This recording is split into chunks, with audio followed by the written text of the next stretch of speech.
welcome to the Innerfire Podcast. We are glad to have you with us today. Today we have my son, Hannah's brother, Andrew Carroll with us. Andrew is a senior down at Lee University. He sings with the Voices of Lee, and though he's only, 22, 21? 21. Still 21, hadn't made the 22 turn yet. It's hard for me to keep up with. He's done quite a bit in his singing with Voices of Lee. He has done everything from singing at the little white church down the road to Carnegie Hall and Beacon Theater on Broadway. He has sung both domestically and internationally with Voices of Lee. In addition to that, he is part of a barbershop quartet group that placed second at the International Barbershop Competition. He has also done studio recording in Nashville. He has produced songs. He produced Hannah's recording, if you've listened to that. So he's a very accomplished musician and has had opportunity to do a lot along the way. And we're just glad to have him here with us. He's on break, so he's here actually at home with us for a few days before he runs off to his next adventure. And so we wanted to take this opportunity, first of all, just to thank you, Andrew, for taking the time to sit down with us. But we wanted to take this time to kind of delve into some of his college experience. And the reason we asked him to come on is number one, he's very well spoken. He's very well studied on a lot of things that we're going to talk about. He has some very well-formed opinions that are biblically based, and he's fresh off of 4 years of college. Now, for parents that are listening, we wanted to do this so that you could get a better idea of what your children may be facing when they go to college. We'll hear it kind of firsthand from Andrew, and his experience, I would say, is not totally typical of the college experience because of the busyness he's had with Voices. But he's been up close with it for 4 years now. And so we want to just talk about some of those experiences, and I think it will be informative and in some areas maybe eye-opening. But that's enough by way of intro. We'll jump into it. Andrew, glad to have you with us. I'm glad to be here. Thank you so much for letting me be a part of this. Absolutely. And Hannah told me that she was going to talk more today rather than just be there for moral support. Creeping and lurking in the background. So we'll let her do that. But so as we get started, Andrew, just tell us a little bit. I gave the intro there, but give us a little bit about who is Andrew Carroll, and maybe if you want to share your testimony with us, that'd be great. Well, first and foremost, I'm a follower of Christ. I think that is the most important thing about me. If there was only one thing that you could know about me, that's what I would want it to be. And I hope that if you would spend some time with me, then that is the one thing that you would take away. But I was raised in a Christian household, very blessed with a strong Christian family, which you guys have the blessing of being ministered to by. So I received Christ at an early age. I was 6 years old, and it was after a night at Vacation Bible School. And I've been a believer in Vacation Bible School ever since. But I accepted Christ as my Lord and Savior, and I dedicated my life to Him.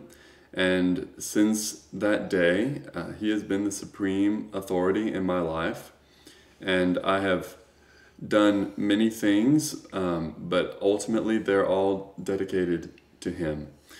So I am a musician, primarily a singer, although I dabble in other things as well. I am studying music at Lee University, which is in Cleveland, Tennessee, and specifically church music. And I'm, as Daddy mentioned, part of Voices of Lee, which is a 15-person a cappella group that is out of Lee University. And I travel all around the country, occasionally out of the country, to sing songs of worship and minister to believers and unbelievers alike.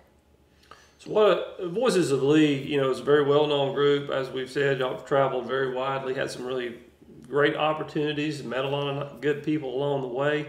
What have been some of the challenges with that, and just some of your overall takeaways from being a part of a group like that? Well, Voices keeps a busy schedule. We rehearse every single day when we are together. We have short breaks in the summer and short breaks at Christmas, but we're always together during the semesters, of course, and then we have extended tours in the summer and at Christmas. So when we're together, we rehearse every day, and we travel virtually every weekend. Since COVID has happened, our schedule, like most performing musicians, has been a little bit different, but things are looking more normal these days. So the biggest challenge, I would say, is just the time commitment. We don't get to do a lot of things that other college students get to do, just because it takes so much time and so much rehearsal to do the kind of music that we do. So hanging out with friends, or visiting our families back home, or getting involved with things on campus, those things are all more difficult for us to engage in. And, over the years, I would say that has been the biggest challenge. And also part of the reason that most people are only in the group maybe max a couple of years, but Andrew's a little unusual because he's been there the whole time. Yeah, everyone has a kind of a different path in the group. Some people are there for a short time, some people are there for a long time. A lot of the time people will leave to fulfill certain school requirements. Fortunately, I don't think I'm going to have to do that. I'll be able to be in Voices my whole time at Lee, so that's a blessing. But instead of doing all of those things which I mentioned, we go in and we pour in blood, sweat, and tears every day to rehearse our music. It takes a lot of physical, mental, and emotional energy every time we get on stage to sing. And that's just the way that we have decided to do it. So just give people an idea, for a group like this, I mean, you've been down there 4 years, about how many songs have you memorized, not only the words and the sounds too, because a lot of your parts are not just words, they're sounds that you're making. About how many songs do you know with Voices, or maybe have known, or how you want to explain that? Well, it's difficult to say, but it's somewhere in the order of 200. We have a very large binder of our music, but that's just our music. We sing other people's music all the time. We sing for background vocals for studio sessions, or we will fill in a choir part for a live performance for a solo act or another group act. So there's a lot of music learning that happens on a regular basis. I would say that Voices, it's kind of like the equivalent of a college athlete. The musical equivalent of a college athlete is what I would say about it. There's not a whole lot of college music groups like that. And I don't think we mentioned that you're the bass. Yeah, that's right. People can probably tell. Yeah, I definitely would equate it to a high-level Division I football program or baseball program from a time requirement standpoint. Maybe even more because you are year-round rather than being seasonal. Right. What would you say to a high school student that's getting ready to go to college as far as extracurricular activities and taking on something this big, or just maybe even something not that big? How do you balance those extracurriculars with getting your education? Well, a lot of it for us, we have to have a very tight time management.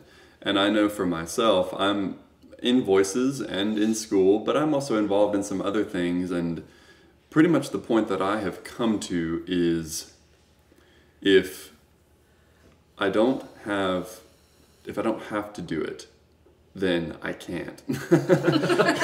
So it's kind of essentialist view, basically. Only the things that are essential. Now, I believe that rest and recreation are essential, so there's a place for those things as well. But the thing you have to remember is you're always saying no to something. You can't do everything. So I would say whatever is most meaningful and whatever you feel that the Lord is calling to, now is the time to throw yourself wholly into it. Most college students are not they're not involved with their own families. They're not married. They don't have children. So that is a period of time where you can take a particular craft or skill and just see, if you pour yourself into it, how excellent you can be at it. Yeah, I think it's important. This is kind of stating the obvious, but it's important for teenagers to remember that when they're going to college, they're going there, they should be going there to become an expert in something, right? The idea is that when you come out of college after 4 years or so, that you are better equipped to be productive in something. I'm afraid too many go into college kind of like, oh yeah, this is just an extension of high school, except I'm going to have more fun and all that. And certainly there's a place for that. But you should apply yourself when you're there because it is a window where you have lesser responsibilities, right? And I think there's a temptation in college too, something that I've run into, especially with maybe incoming freshmen, is they come in and they want to do everything because college offers you a lot of different social opportunities. There's clubs, there's intramurals, there's musical groups, drama groups, whatever. And I think, try what you want to try, but don't let yourself get too bogged down in so many things, and try to keep your focus as singular as you can. And focus on the things you're most passionate about. So just a little practical advice there for the listener. Now let's talk about your faith and your music. How do you integrate your faith into what you do as a musician in total? Well, the Bible says that every good gift is from the Lord. And I believe that music is a good gift, and that it is something that the Lord has given to all of us, to believers and unbelievers alike. It kind of falls under the common grace category. And I think music, when it's done well, is beautiful. It's a thing of beauty. And the whole question of what does it mean for something to be beautiful, well, that's very difficult. But I might suggest that something that's beautiful is something that inches closer towards God's original design for creation than anything else does. So when you make music that is beautiful, it's like you're mimicking the mind of God in a sense. You're trying to reflect the creation in its most ideal state. Now, obviously, we don't live in the original creation. We live in a post-fall world. But Christ has come to redeem this world, and as Christ followers, we have the opportunity to participate in that process, to redeem creation. That's part of our role here on earth. And I think that making beautiful music is a way to do that. And just for the record, I think that making ugly music is the opposite of doing that. And I don't mean that in a sense that if you sing out of tune, then you're a sinful person. But that's good. It's not what I mean to say. But when I just sit and think about music, I've been exposed to several different kinds of music, and certain kinds of music are more God-honoring than others. And when you look at the most extreme examples of music that stand in rebellion against God, I think also just sonically, you notice that there's a diminishing of beauty the farther away you get. Think about something like death metal music, or hardcore rap music, or something like that. The quality and the beauty diminishes as you as I said, as you actively rebel against God. So for me, when I'm making music, I'm trying to make something that is beautiful for the Lord's sake. I just wanted to chime in there because that made me think of something. I had a music history professor who I remember quite clearly one day said that he thought that music was not necessarily lyrics, but music itself was morally neutral. So what do you think about that? I would say you probably disagree. Well, I really do. And That's okay.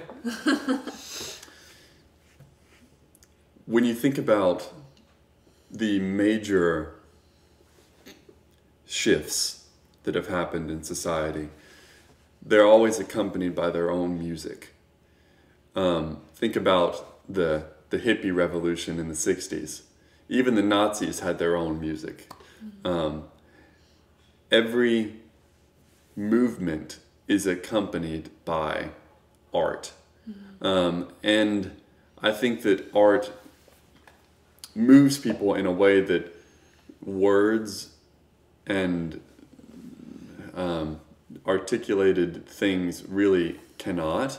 I mean, that's sort of a rudimentary definition of art. It's something that transcends those things.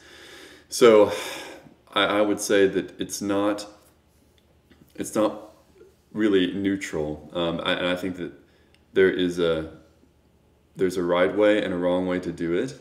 And when you do it the right way, you move the needle, so to speak, towards the good thing. And when you do it the wrong way, you move the needle towards the bad thing. Yeah, and I would say, just in general, I have served in some musical positions, you might say. I can carry a tune in a bucket on a good day, but I'm not the musician you or Hannah would be.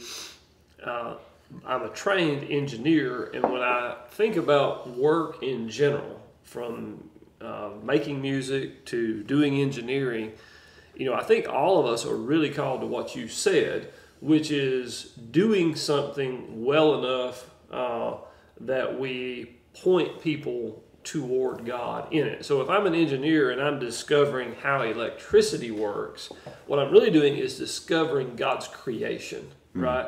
And I'm using those facts that I find about creation to make something that improves people's lives, right? So we can, no matter what we're doing, if we think about it in those terms, it should inspire us to do our work well, because ultimately we are trying to make people's lives better in some way by understanding God, the world God has created, and how we can use it in that way. Music certainly is a vivid example of that, but other things, I think, work in a similar fashion. Absolutely. Okay, so let's talk a little bit about, we're big about talking about integrating our faith. When you go onto a college campus as a, high school graduate, what are some of the challenges going to be to integrating your faith into your life in that particular environment?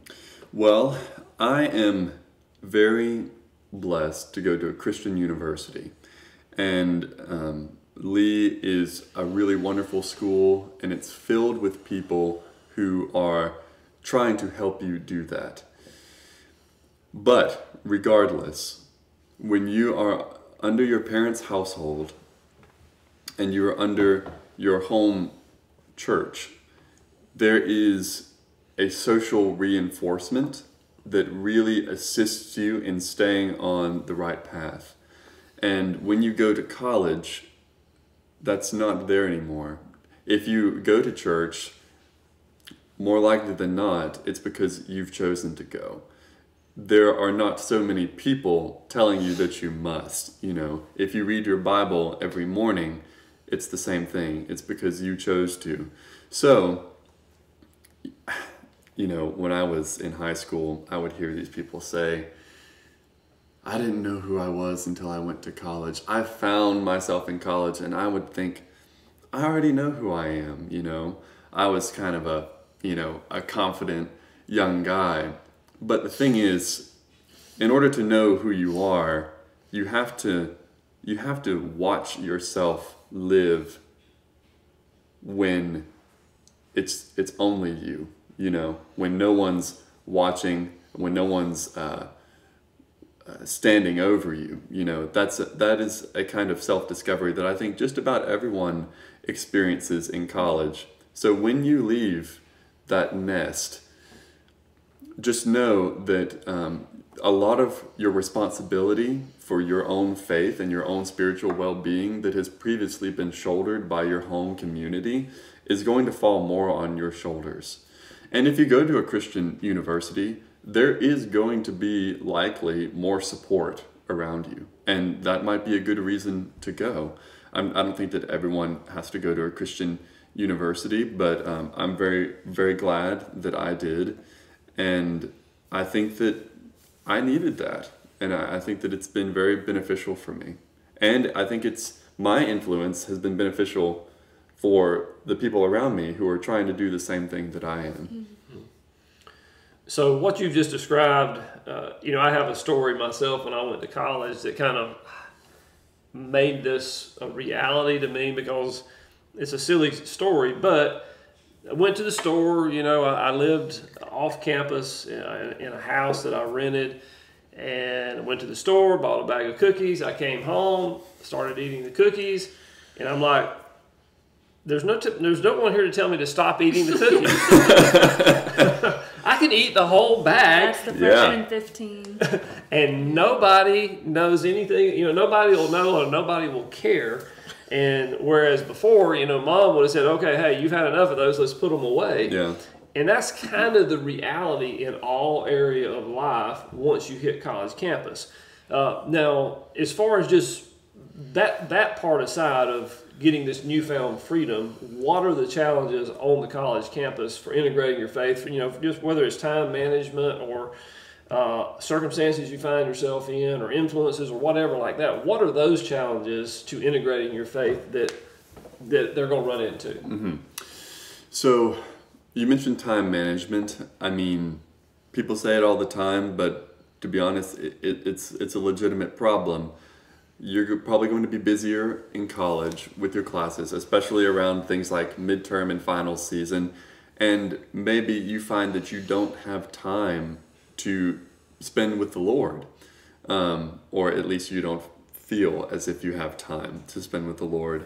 And, your relationship with the Lord is similar to your human relationships in that if I never interact with Hannah, our relationship, it's going to wither, and it's not that it's going to go away, but it's not going to be as rich as it would be otherwise. Mm-hmm. So getting organized, getting some techniques in place that will help you get in a routine and do the things that you need to be doing every day. I mean, there are so many books and articles and ideas out there about how to enrich your life in the Lord, but there is no substitute for daily Bible reading and prayer. It's just as simple as that. If you can just stay in the Word and stay in communion with God daily, that will be a huge, huge help to you. And then apart from just time, the other challenges will be that you will not be nearly so insulated from the world. Not only the temptations of the world, but the ideas of the world. So, you may have an intellectual battle to fight right along with any personal moral battle, and those two things will feed into each other. So regardless of whether or not you go to a Christian college, you are likely to hear ideas that challenge the ideas that you have always been taught. And, to a degree, that's the purpose of college. Like, that's a good thing, but you have to go in prepared for that and willing to engage and, with an open mind, but also with some tools in your arsenal. and some ways of discerning what is true and what is not. So what would some of those tools be? I mean, give me an example of what you're talking about when you say be prepared and go in with some tools. What are you talking about? Well, I think that you have to know how to think, and thinking is a pretty difficult thing to do.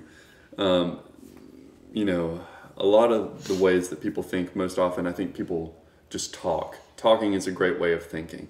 But so talking is a dialogue with somebody, but maybe a more sophisticated way of thinking would be to have a dialogue inside your own mind. And maybe another way of thinking would be to write your thoughts, you know, to journal and write essays about things. I know that nothing crystallizes my thinking more than that. So if you are able to think, then you will be able to, I think, see through some of the basic tricks that will be thrown at you. Any argument sounds good when it's unchallenged. You know, the best way to hear an exchange of ideas is definitely in a debate. Now there are problems with debates, but the good thing about a debate is if you hear an idea, then you get to hear the counter of it almost immediately. So learning how to see through, you know, things like sometimes people's personalities will be very appealing, and that will kind of put a halo around their ideas. Or sometimes people will, well, this is the classic trick, say things that are true and just throw that dash of falsehood in there. Being able to look at something so closely that you can say, okay, that's all good, that's all good. Nope, there it is. That's the wrong thing. You say, take that out. What implications does that wrong thing have for everything else that's being said? And then, you know, be able to determine better what's right and what's wrong. Mm-hmm. So, yeah, just say flex those little gray cells, you know, and interact with some challenging material and just push yourself in that regard. Try writing some things down. You know, if you have an idea that you feel very confident of, try arguing for the other side. You know, all of these little exercises that you can do that teach you how to interact with difficult intellectual situations. I would also ask, well, if I was listening to this podcast and didn't know you, you are going to a Christian college. So most people think when you go to a Christian college that you are insulated from the world. So can you give us some examples of what exactly you mean by that? Mm-hmm. Mm-hmm. Well, places that are places of learning, academia, I guess would be the word, they tend to be more liberal generally. And the reason for that is that when you are at the top level of any kind of field, then what you're doing is, if you're on the cutting edge, you're always pushing the envelope. So you're seeing what's around the next corner. So people who are the most learned in whatever field they're in are always moving forward. And sometimes that's good, and sometimes that's bad. So I go to a Church of God affiliated school. And in my opinion, the Church of God, as denominations go, is a relatively conservative one. The most liberal thought that I have heard come out of the Church of God has been at Lee. Lee has Church of God theologians in it, and they're not all the same by any stretch of the imagination, but I would say the most liberal thought has come from them that I've heard anyway. Mm-hmm. So to back up here, that's just to give it credence to your point that most of the most liberal stuff typically comes out of academia, right? That's right. The point you're making. And also the people who tend to be in academia are temperamentally more to the liberal side. So a lot of the most challenging intellectual struggles have been not in terms of, atheism versus Christianity, but more like Pentecostalism versus, what would we say, Baptistism? I don't know if I've ever heard an ism for that. But, interdenominational issues is basically what I'm saying. And just because the Church of God is a Pentecostal denomination doesn't mean that those are the only ideas I've had to interact with. I mean, I've learned all about, well, not all about, a fair bit about church history and what people in the past believed, and you have to interact with those ideas too. Why did they believe that? Why don't we do that anymore? Things like that. Mm-hmm. I want to go back to something you were saying just a minute ago about thinking, okay? Because one thing that seems to me like in the younger generations, we have more of a herd mentality, right? What you're kind of advocating for was, going to college with your gray matter in high gear, being able to analyze what you're being told, what you're being exposed to, not only from the professors, but other students that you're interacting with, other worldviews that you may not have come across before. Mm-hmm. So how does somebody prepare? Two-part question. What do you see from a herd mentality standpoint among the current college people that you're interacting with? And then what do students need to do to prepare to get to not be in that herd mentality, but to be people who think for themselves? So this herd mentality problem, I think it has a lot to do with social media. And that is because social media, particularly Twitter, tends to reward mob activity. And beyond that, people can kind of insulate themselves against contrary opinions.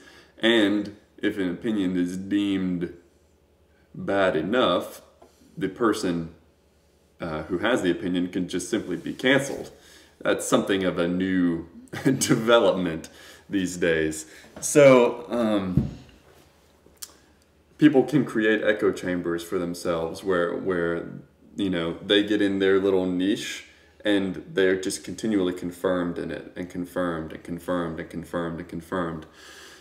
I'm been guilty of the same thing. I know that I have. So I think getting outside of that, at least for some span of time, and just going out in the real world and having real conversations with real people, I find that to be a much more productive way of interacting with ideas than having them out on social media. Just because there's something about the software that it's not conducive to that kind of thought, at least not in any productive way. Mm-hmm. So since you brought up social media, let's talk about that just a second, because I know your approach to social media is a little bit different than the average. Yeah.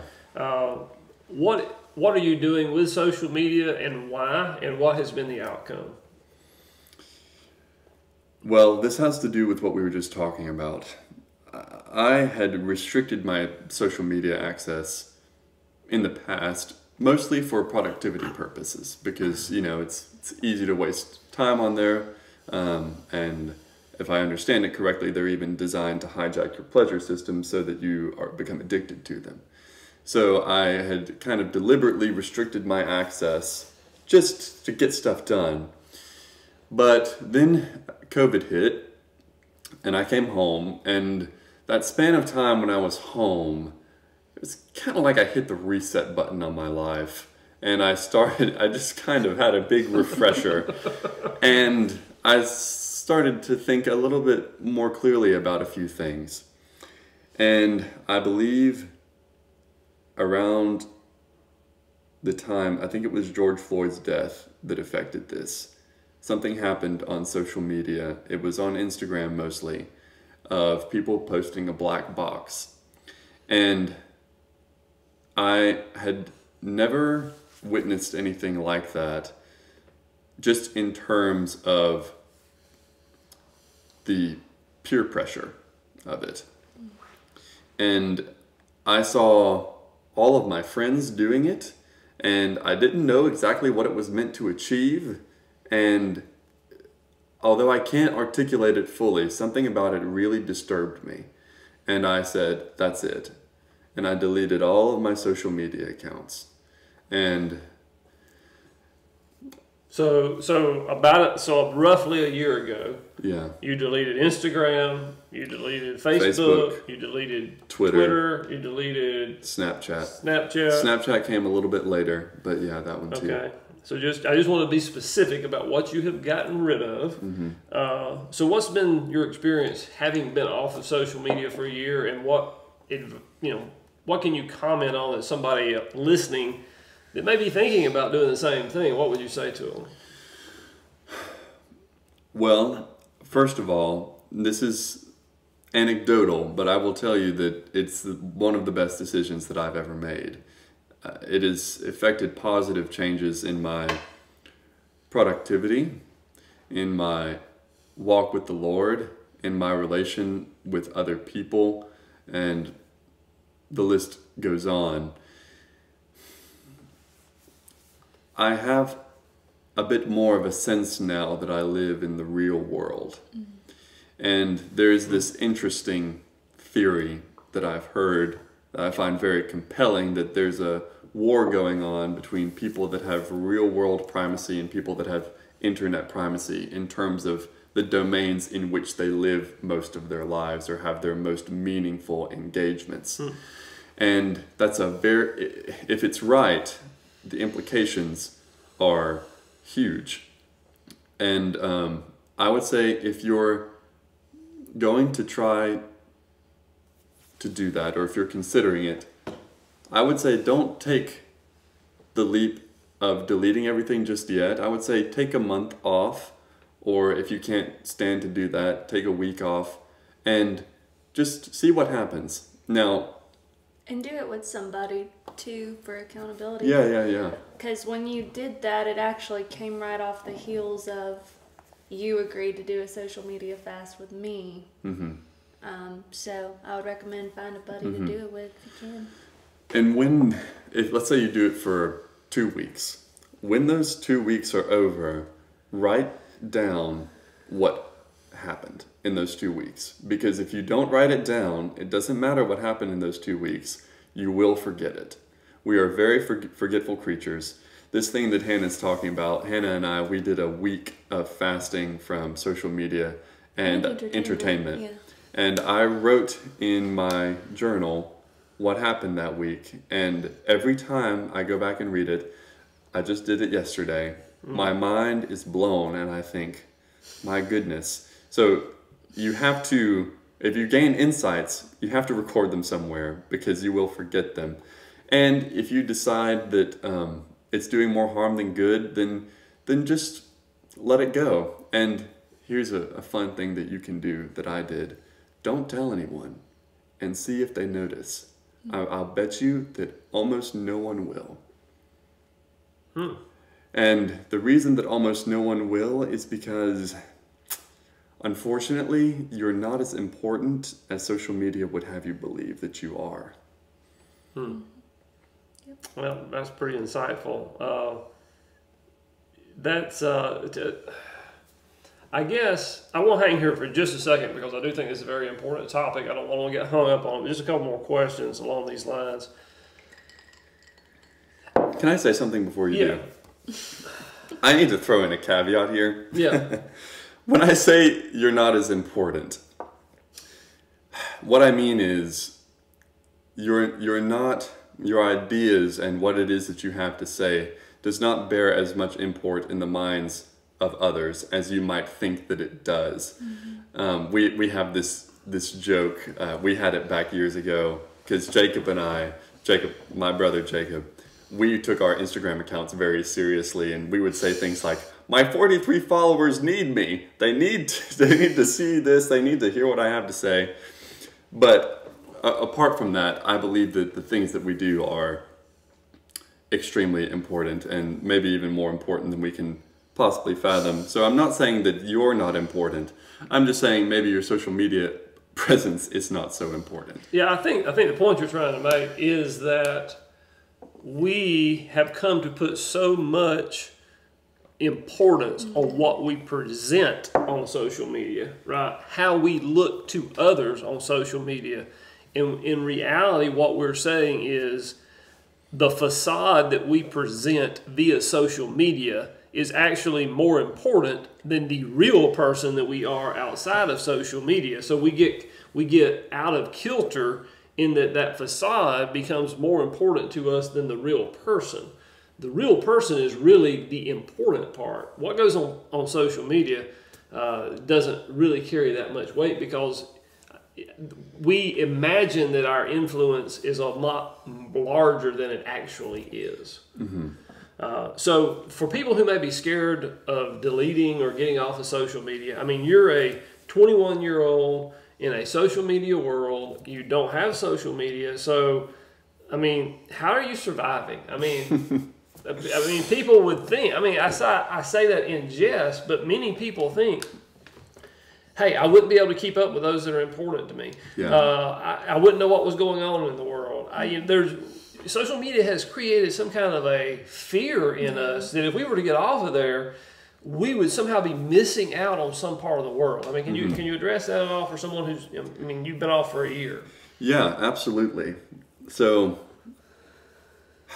I could be wrong about this, but I think the whole idea that social media helps you keep up with your friends is a bit of an illusion.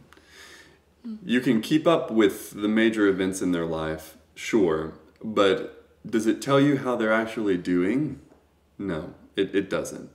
I really don't think it does anyway. Maybe in some cases.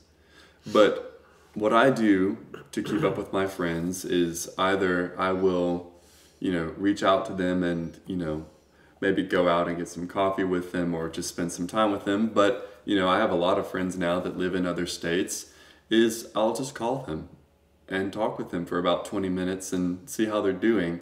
And in my opinion, that 20-minute interaction is so much richer in terms of maintaining a relationship with somebody than 20 years of being friends with them on Facebook. People need to hear that. Well, and what came to my mind right there is probably the first thing that people think when they hear that is, I ain't got 20 minutes to call somebody. But if you don't think that, yes, then take a look at how long you spend on Facebook or Instagram or other social media apps, right? Mm-hmm. If you're on there on any kind of routine basis, I would bet you're on there for at least 20 minutes a day, right? At least 20 minutes a day. Minimum. And many, as I'm sure some of my listeners know, it's much in excess of that. So if you were not on social media, you would automatically have 20 minutes a day to pick up the phone and call somebody. Mm-hmm. If you did that every day, then that's 365 people that you actually had a real conversation with over the course of a year. Yeah. So anyway. And there's also a fear that your friend network will shrink, and as I said earlier in the conversation, you're always saying no to something, and that includes relationships. You can be friends with 5,000 people on Facebook, but you can't be friends with 5,000 people in real life. And what I decided was that if I couldn't muster the time and energy to maintain a relationship with somebody outside of social media, then that was a relationship that it was okay for me to let go. Well, what about one other question, then we'll get off of social media, but you're an aspiring artist. I know prior to getting off social media, you would post, clips and different things on social media. You had made some connections with people on there. Just speak to that for just a second about how you see that impacting your career as you try to build a presence in the music industry. Yeah, well, if I were to ever launch out as a recording artist, I do see myself creating an artist page on social media. I think that's actually a positive use of social media. I think that's a good way. It's outreach in terms of fans and that sort of thing. And you're right. I did post a lot of video clips, particularly of me doing music, but I still have my YouTube account. So more or less what I've decided is to kind of take all of that energy and just put it in one place, and that's kind of my solution to that problem. And there's no shortage of traffic on YouTube, and I found, at least in my own life, the artists that I follow the most seriously, that is most of where I consume their filmed content. Okay, very good. Okay, so let's move on. I want to kind of circle back to the whole getting prepared for college. And, I will say this, but as we get into this, we had 3 kids. I would not say that we insulated them from the world. Obviously, we went to church, we had a Christian worldview, but I certainly didn't view myself as insulating them from the world. But when they went to college, they did encounter some things that were a little more, in your face, or a little more outside of, what the norm I would have expected them to encounter was. And all of them went to Christian universities. And so, I don't have any firsthand knowledge of what's going on in our public schools or those kind of things, but we want to talk a little bit about what you've experienced at Christian University. And I want to preface this by saying the things that we're about to talk about are in no way an indictment of Lee University. We hold Lee in the highest regard. I mean, Andrew's had a great experience there, so please don't take anything that we say to be pointed at Lee. It's not that at all. This was just, we're trying to let parents know these are the things your kids are going to face when they go to any university, public, private, Christian, whatever. These are the things that they're going to have to be confronted with and deal with. So with that, let's kind of transition into some of those things. And I don't know if you got one you want to talk about first, but if you do, let's just say, what was the most unexpected thing that you encountered when you got to college? One thing that, I can only speak for myself, I did not anticipate the regularity of recreational drug use and alcohol consumption. And there were a lot of people who upon meeting them and even being involved with them in certain activities, would have considered them very sincere Christians. And this is not to say that they're not necessarily, but I would never have anticipated that they would be involved with those things, and I later found out that they were. And that was a big eye-opener for me. I knew that was a thing, I knew how common it was. I had gotten glimpses of that in high school, but just how common it was. And I've also found myself in plenty of situations where I was invited to partake, and only by the Lord's grace, I have not really ever found myself particularly interested in those things. But, people have different things that they struggle with, and if you feel that you're predisposed to fall into one of those pits, I would just say, beware. A Christian university, much like a private Christian grade school, is not insulated from those things necessarily. The other thing that has been surprising to me... Well, before you move to the next thing, I want to ask you a question there, or just kind of... One of the things that surprised me, was, alcohol use in a college setting did not surprise me. Drug use did not surprise me. The extent of what you reported back to us, what you saw, did surprise me. And I guess one of the things that was surprising to me was the fact that many college students viewed drug use as almost like drinking a cup of coffee, right? I mean, if you had confronted them about it, they would have said, well, you're drinking coffee, it's full of caffeine, and that's altering your mood, and it's altering how you feel. And so how is that any different than me smoking a joint of marijuana, right? And it's those kind of attitudes that were a little surprising to me. Is there anything you could add to that as far as what the general attitude toward recreational drug use is and how it's viewed?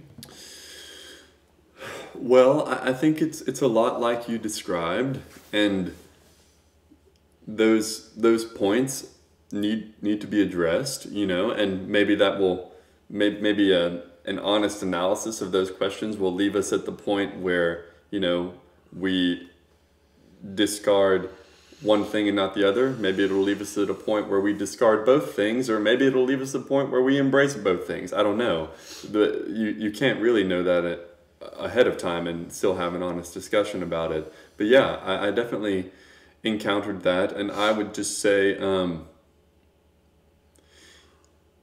well, for me, what mostly kept me away was just knowing the risk, and knowing that I had something that was important enough to do that I wasn't going to take the chance of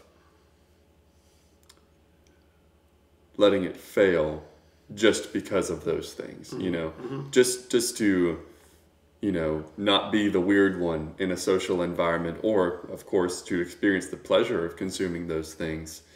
So I would say if you are looking to abstain from drug use and alcohol use, and you are suddenly unexpectedly in an environment where those things are more prevalent than you anticipated, you just have to remember how important the mission that you've been given is. And I would just say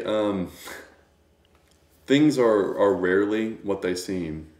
I had the pleasure of listening to y'all's podcast with Dennis Parker, and he talked about that in terms of the Southern Gospel community. That is a true to life comment there, and it's maybe true to a degree of the Southern Gospel community, but it's really true of any kind of religious community. We're very good at putting up fronts, and things are. I mean, this is true just even at a local church level. Things are often not what they seem to be. So I would say you're probably better off just accepting that as a basic axiom. Yeah, and I think social media has made it even worse, right? Because we tend to get to know one another at a deeper level less even than we used to. Back to the recreational drug use, just one point I want to make for parents or grandparents that might be listening to this. What I want you to think about is if your high school student or your college student comes to you and says, me smoking this joint of marijuana is really no different than you drinking your cup of coffee. You're putting a drug in your body, you're altering your mood, altering how you feel. It's certainly no different maybe than Grandpa or Uncle Joe or whoever it might be smoking cigarettes, because he's doing exactly the same thing. He's creating long-term harm for his body. Nobody's condemning him. You need to think about as a parent, how are you going to answer that question? And we're not going to get into we're not going to take a deep dive into that today. We could at some point later if it'd be helpful for people. But it's these kind of questions. The reason that we advocate so strongly for talking with your kids and having spiritual conversation is that when your child is confronted with this stuff, you're not going to be there to answer that question immediately, right? You need to have those conversations before they get into those situations, right? So that they have a firm understanding of what the position is. And they may not agree with you on every point for sure, but at least you've had the conversations and they know where you stand and the points that you've made.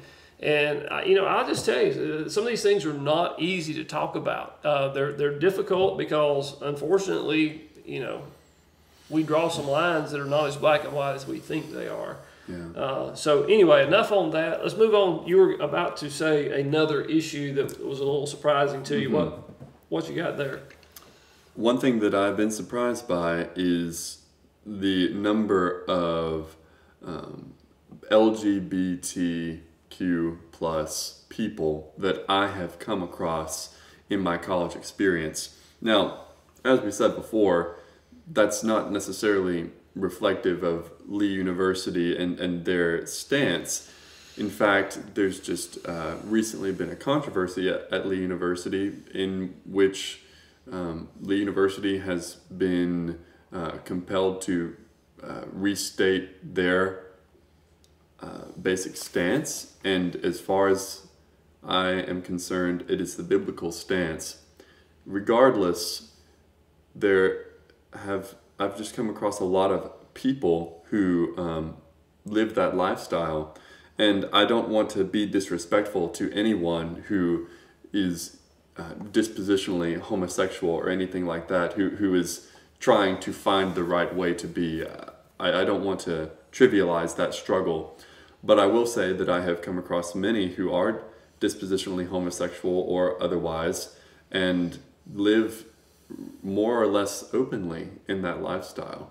And that has been surprising, and it has brought up some questions, most of which just have to do with understanding how they interpret the apparent biblical stance on that. And that's kind of an ongoing process for me, but I will say just basically I was not expecting it. Mm-hmm. So again, I guess, Hannah, I'd like to hear your thoughts on this. I mean, you've been a little bit more removed from school than Andrew, but not much. But what do you see out there on this issue? I mean, have you seen more than expected, or not really? Probably more than expected. Honestly, I may have been a little more naive going into college than Andrew was, for whatever reason, I guess being the oldest child, perhaps. I personally was not around drinking and drugs in college. I don't know if Union leans a little more conservative that way, or if it's just the people I hang around. It probably was just the type of people I surrounded myself with were probably some of the most conservative on campus, I suppose. But I didn't run into that too much. It was something I heard about for sure. I wasn't around it, but I did hear about it. And I did find that kind of shocking, being raised Baptist and all, and my parents never drank growing up, so it was surprising. As far as LGBT issues, again, well, there may have been a very, very, very small number of individuals at my college, maybe some who were open about it, but again, I didn't really hang out with those people. So you lived a sheltered college life. That was what you're trying to say. Yeah, I was sheltered even at college. Well, I would say part of that is, for one thing, Union is smaller than Lee, and I think that makes a big difference. And also, I'm just not quite as social as Andrew, and partially because of the group that Andrew's in. He just interacts with a lot of people. Yeah. But so mine was maybe a little bit different. Well, I don't think the LGBTQ plus the whole. Did I get the letters wrong, Hannah? Yeah, it's fine. I don't always say the letters mixed I think you up. got them all in there. I think they were just in the wrong order. Okay. Well, does the order really even matter? I mean, as long as you're acknowledging them. The issue. The point I want to make is, I mean, we've all encountered people of that particular lifestyle. that's not a new thing. But I think what parents need to be aware of, if they're not, is the general acceptance of that lifestyle at college. And again, putting your kids on a firm foundation to help them understand how they need to interpret that. And most specifically from our viewpoint is, what does the Bible say about it? And can they stand on a biblical foundation, not just here's what I think. Because what I find on this issue and a lot of other issues is it is more so here's what I think, more so than here's what the Bible says. And anytime we get into that mode, we are in trouble. But if we do not take the Bible and prepare our kids, grandkids, whoever it may be, truth of the matter is prepare our own selves, because this is such an issue that we're all being confronted with it on a regular basis. There needs to be some preparation and get ready to deal with that issue. And certainly we want to deal with it in love. We're not here, condemning people. Obviously, that movement likes to call us haters. That's not what we're about. It's never, ever how we should conduct ourselves or how we should present ourselves. But that doesn't mean that we don't stand on the truth and say what the Bible says about it. So that would be my admonition, is just, have the conversations and prepare your kids for it. And I don't know, you got any other words on that, as far as, is that what we need to be doing, or other words of advice for parents on that? As you mentioned, most common accusation that will be hurled at Christians is that they are homophobic, or that they hate gay people, or, somehow non-normative people. And if you believe what the Word says, and your interpretation is that those things are not God-honoring, then there is nothing more loving that you can do than to share the truth, God's truth, with the given person. Although that has to be done in the context of a relationship, with a foundation of love and trust. Mm-hmm. And I think at times the church has missed that, and that the truth has been a bit weaponized. And so, if you're in college, or if your child is in college and they're around, gay people or transgender people or anything like that, I would encourage you or your children to just befriend them, and to show all the love that you possibly can to them, because that the relationship is the medium through which the truth can flow. Absolutely. And I think too many people don't understand that and think they have to create a separation there. But if we don't have a relationship, we're not going to be able to have influence, and we're not going to be able to speak the truth. Mm-hmm. So what other issues? Are there other issues that have been surprising, or that you've had to deal with, that you think parents need to be preparing their children for? I know one issue that I've had, and maybe you view this as a biblical issue, or maybe not, is I struggled more academically than I anticipated that I would. And I've known others who have done the same. I thrived academically in high school. As far as I know, I was a straight A student, if I remember correctly. And when I got to college, I was not a straight A student. And, I got in college and it was not great, but not terrible. And then it got worse, and then it got better. But high school is not college. And unfortunately, a lot of high school material is probably not adequately preparatory for the rigor of college academics. And, that might also be related to what we said earlier about the lack of social reinforcement. You know, maybe it's just harder to do stuff, to turn stuff in, to do the readings that you're assigned, or to do the practice problems, or you know, practice the pieces that you're assigned if you're a musician. So that was a bit of a nasty shock when I got to college, and it was a humbling experience. So, you know, thank the Lord for that. It wasn't a shock for me. Hannah has always been a great student. Just kidding. I thought she was talking about it wasn't a shock that you struggled. Oh my goodness. Well, yeah, Maybe I misinterpreted her comment. Well, Andrew, being in voices has had an enormous impact on this. Yeah, that has put a bit of a stress on my time for sure. But yeah, I would just say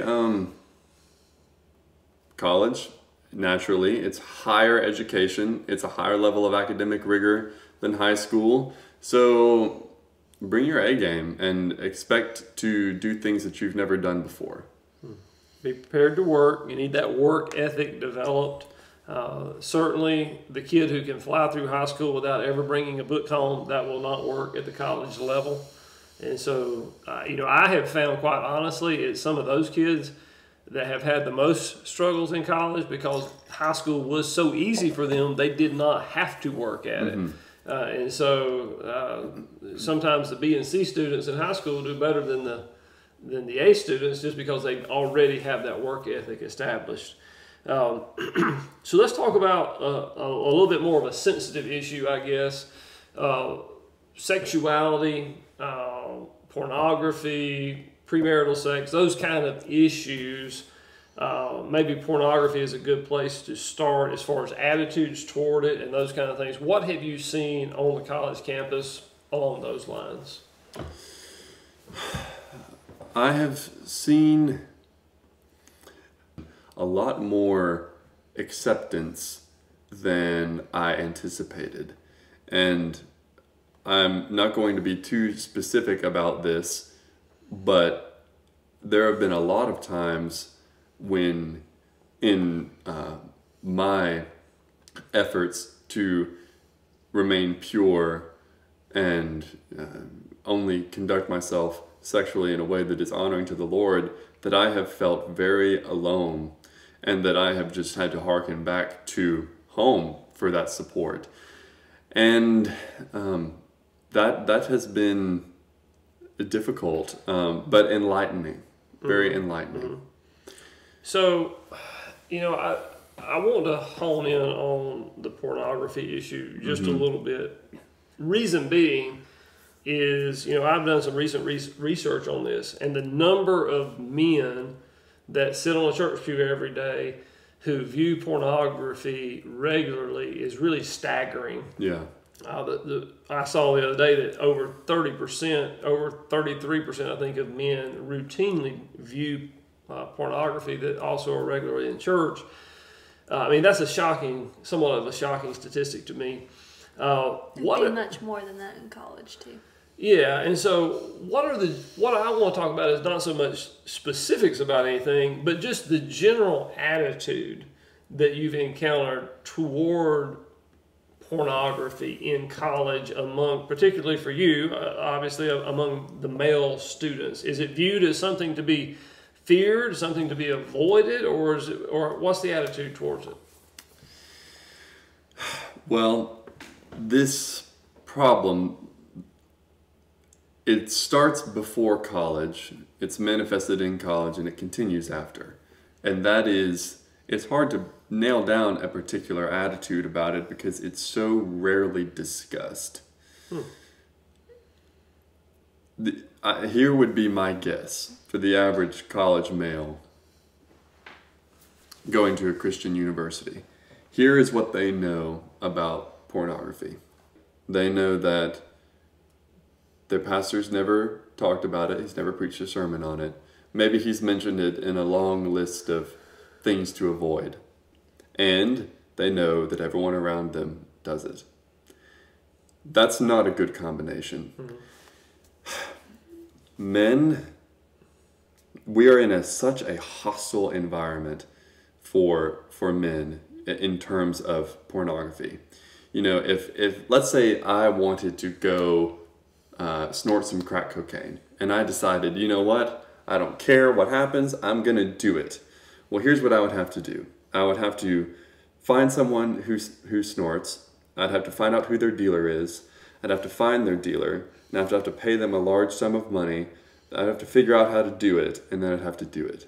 Okay, I don't know how long that would take, but that's a lot of time for me to say, what am I doing? This is not what I need to do. Okay, if I decide I'm going to view pornography, it takes 3, maybe 2 seconds to access it. Okay, that's about as vicious as it gets in terms of, you know, a pleasurable vice. But there's a big incongruency between how vicious it is and how intently it's dealt with.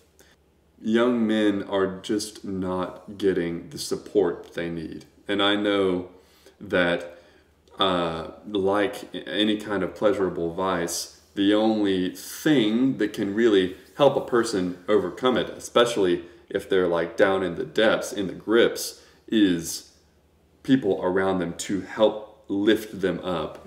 And we have a lot of young men who are just sitting on an island by themselves. They're scared to bring it up to their peers,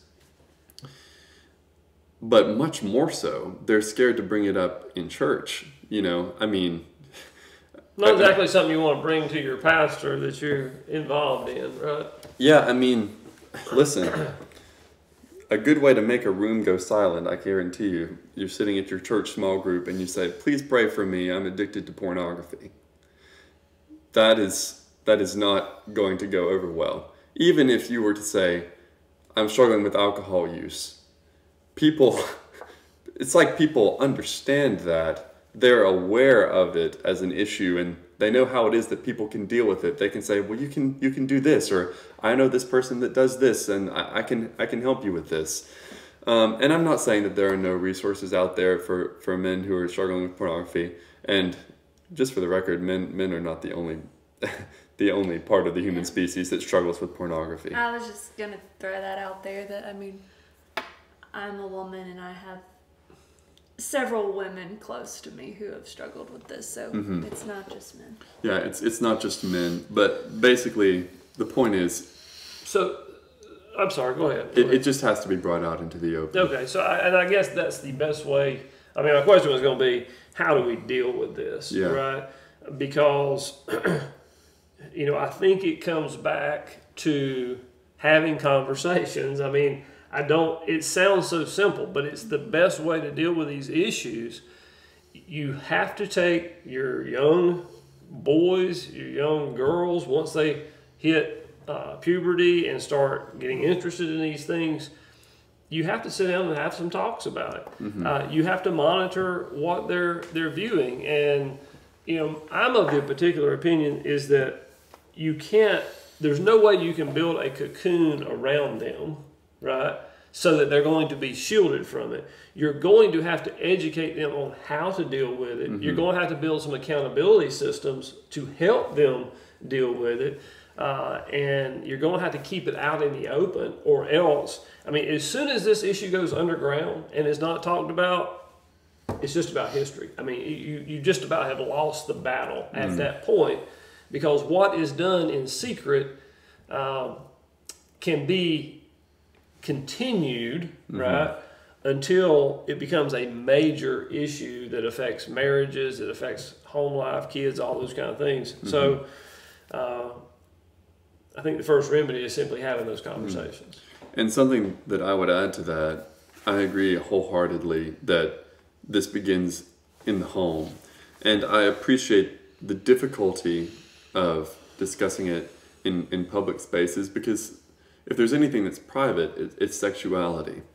But I think it would do a lot of people a lot of good to hear the leaders, the pastors and deacons in their church talk about this, and, you know, reach out to the people in their congregation and say, we're here to help you.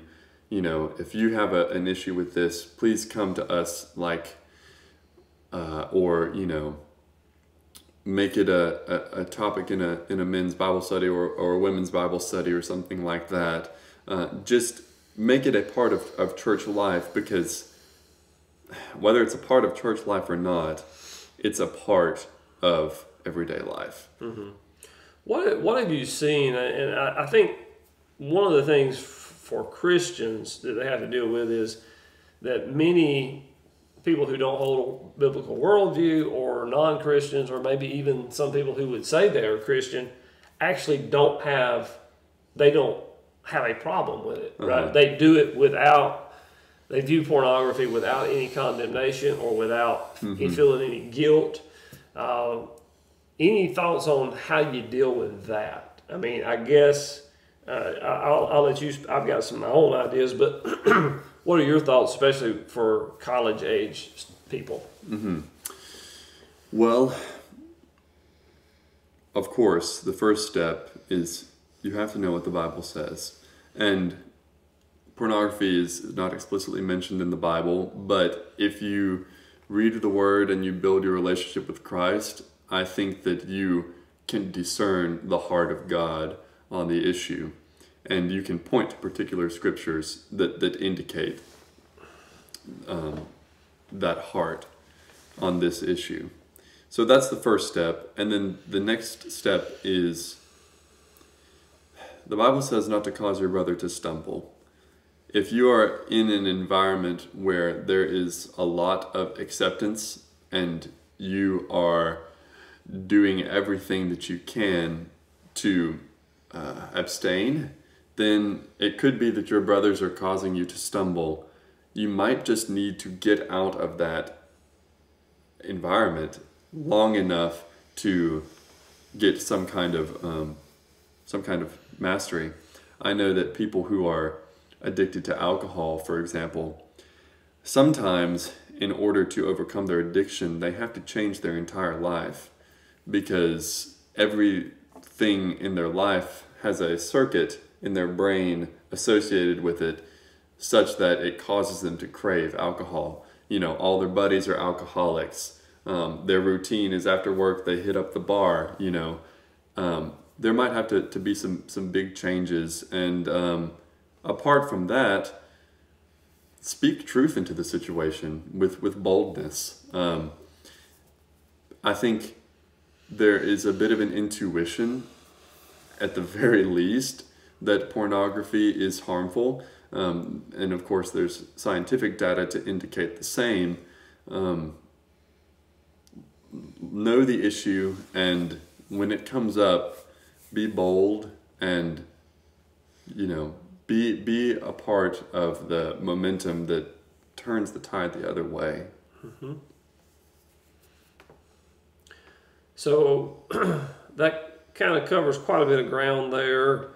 Any other issues that you would want to bring up to kind of make parents and grandparents aware of that says, you know, your kids are going to have to deal with this when they get to college, whether, you know, no matter the college, they're going to have to deal with it, or if not anything specific, maybe just some general tips on how they can better prepare their kids and grandkids to enter college as maybe they're getting ready to do that.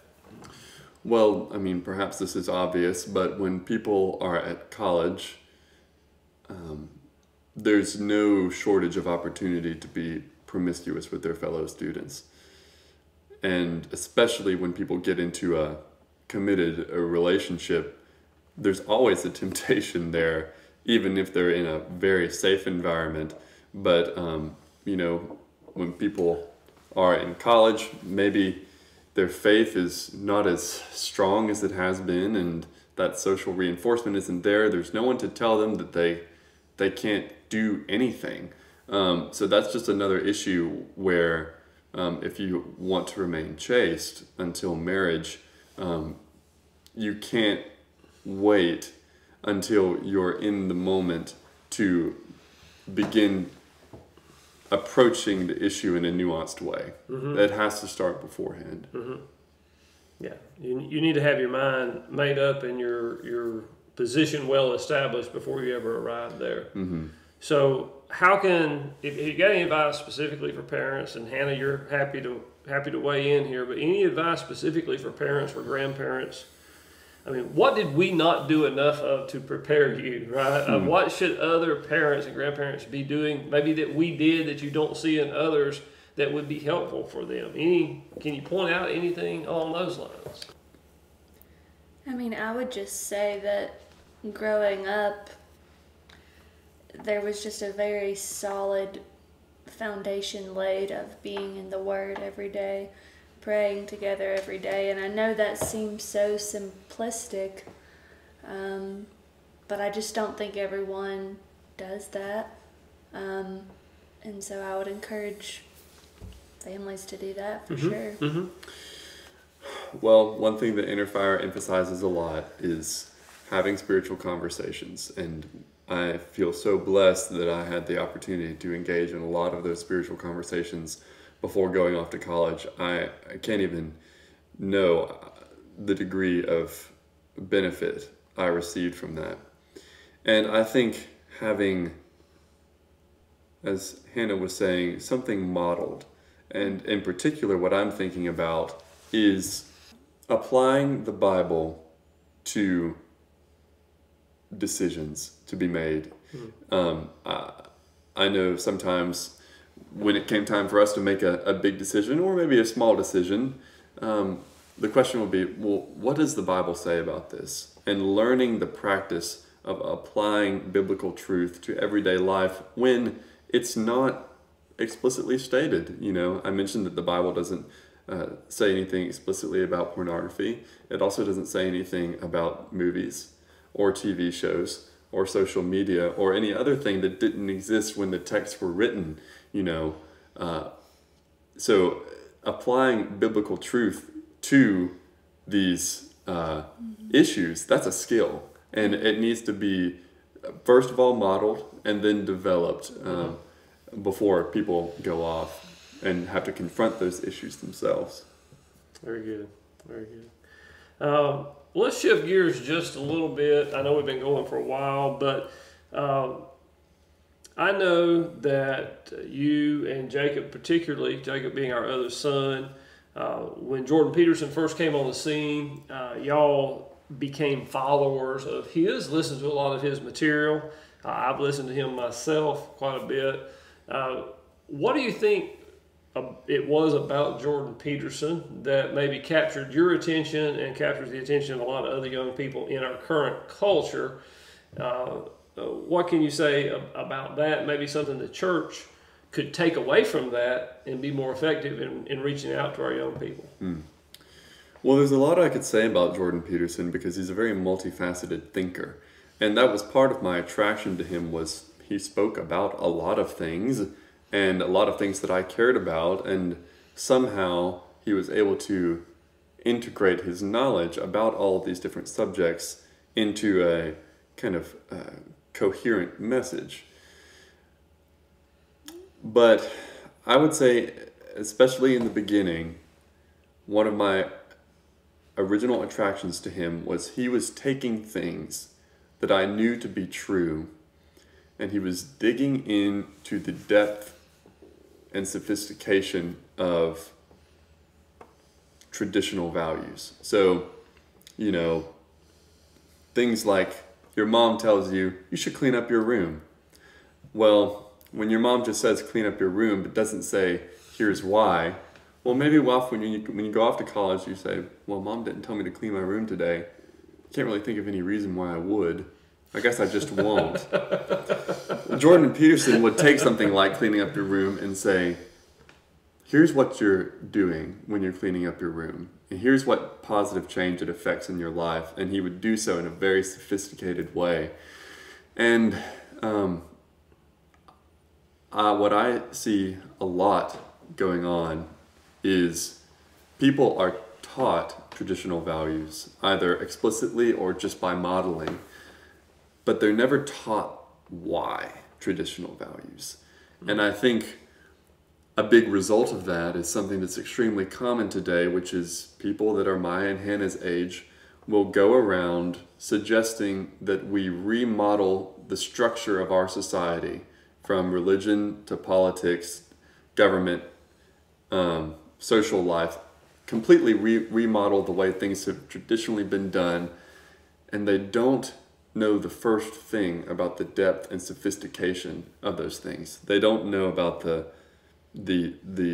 wisdom of the founding fathers. They don't know about, particularly, and this is something that Jordan Peterson spends a lot of time on, the particularly psychological richness of the Bible, or simple social institutions, things like marriage and relationships and eating and all of that kind of stuff.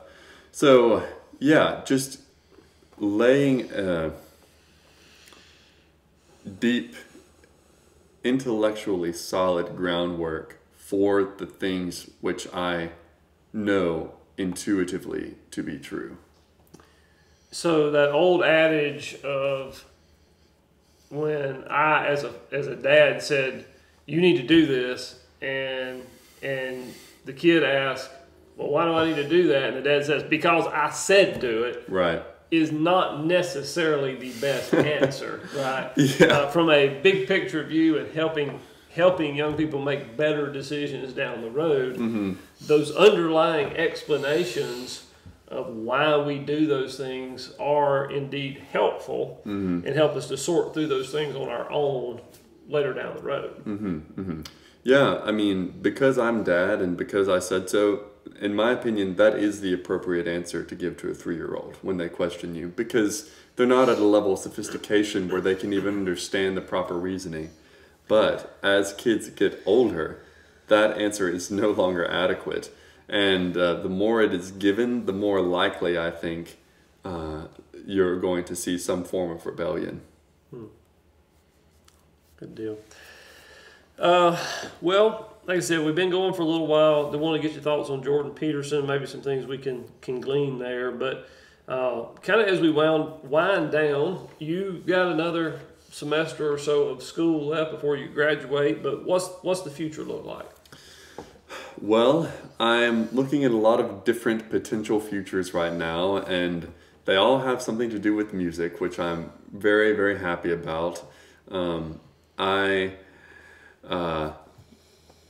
am ready to take the next step, although I'm not wishing anything away. I have had a wonderful time in college and a wonderful time with Voices, and I'm expecting to have a wonderful time this next semester and this next couple of tours. So I hope that I will be either singing or playing or teaching or worship leading in some capacity very soon. And I hope that I'll be involved with this ministry as well as time goes on. Very good. Very good. Any kind of closing thoughts for young people heading off to college? Anything we hadn't touched on you'd like to convey? Now's your big opportunity. The world's listening. The Bible says that if you commit your plans to the Lord, that He will establish you. And I would just say there is only one really good place to be, and that is inside the will of the Lord. The world will tell you that there are many good things, like maybe it would be good if you just knew more about this thing, or if you were just more skilled at this thing, or if you had this level of socioeconomic status, or if you could just say all of these words and be correct in all of your speech.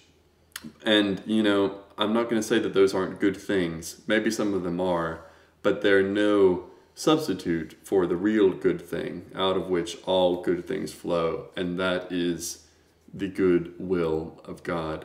So practice and learn how to discern what the will of the Lord is, and I think that comes, as we said before, just by studying His Word and staying in communion with Him. And you're going to encounter a lot of scary things, but nothing should scare you more than being outside the will of God. So stay there, and He will take care of you. Very good, very good. You do have recently started your own podcast. Tell us a little bit about that before we get out of here. Yeah, my podcast is called Cozy Conversations with Christian and Andrew. Christian is my good friend. He's in Voices with me, and we have sung together for years now. And when you are in Voices with somebody, you spend a lot of time with them, and you travel a lot with them. And through the course of our travels, we started to notice that, well, we didn't really agree on very much. Save for Christ and Him crucified, we seemed to disagree about just about everything. But we had that foundation of trust and respect. We had a relationship. And we found that our conversations about things that we disagreed about were often very good, and that we learned a lot from each other. And we wanted to create a podcast where we could let that model of conversation and of disagreement, one that's embedded in a relationship, we wanted to let that thrive a little bit and let other people in on the process. And as much as we want to help other people, a lot of it is just for our own learning. We want to learn from each other. So what we do is every time we have an episode, we'll take some controversial issue and we'll discuss it with each other. And sometimes we agree, a lot of times we disagree, and hopefully by the end we come out wiser each time. So if that sounds like something that you're interested in, then Cozy Conversations with Christian and Andrew, we're on Apple Podcasts and Spotify and Google Podcasts. Go and listen. I would advise you to do that. Check that out. And if you've enjoyed today's podcast, then we would just invite you to give us a 5-star rating and subscribe to the podcast so that you can keep up with what we're doing. You can follow us on social media if you still have a social media platform and haven't deleted it yet. You can find us on Facebook and Instagram. So you also can sign up for our newsletter on our website. That's innerfire.com. And so we just appreciate you joining us today. Hope this has been useful to you. And we look forward to seeing you next time. God bless.